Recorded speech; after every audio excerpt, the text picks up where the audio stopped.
Okay, Lukas han, du lugter af tis.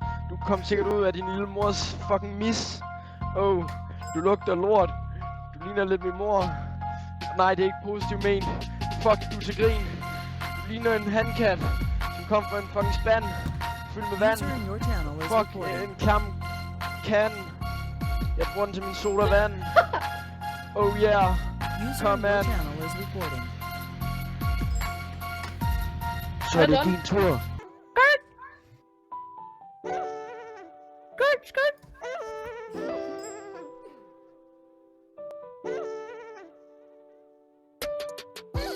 Jo, jeg kigger ud i den tog. Jeg skal tage en grim spand, der hedder Svend O. Ja, han kan ikke RP. Han begynder at spise med sin klamme lille babyske. Ja, du kan sagtens komme til den fe. Ja, jeg nakker dig sort på hvidt lige meget, hvor du kommer fra. Du tror, du kan bruge whitelist som en fucking spand, men nej, du ligner en anden, så jeg knækker dig op i din kan. Ja, din klasselærer har en stram fisse.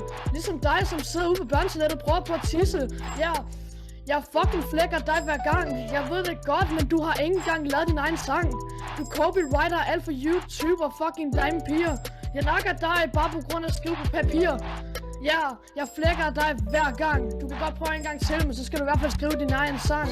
Ja, jeg flækker alle, der vil prøve. Ja, I kan bare prøve, men der er ingenting at tøve. Ja, jeg flækker jer igen og igen. Ja, I bliver sgu aldrig min ven. Ja, I kan sagtens lægge et beatbox ind. Det er ingen problem med Jakob, men jeg ved godt, jeg vil vinde. Ja, jeg battler hele dagen lang. Ja, indtil at jeg har fået en ny sang. Den bliver udgivet på Spotify, efter jeg er kommet efter og komme efter min fight. Ja, hvis I prøver at nakke mig, så vil I blive nakket igen, fordi jeg er fucking sej.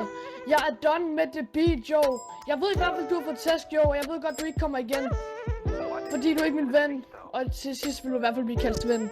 Fordi at jeg vil aldrig huske på at glemme. Flækket, mand, i lue.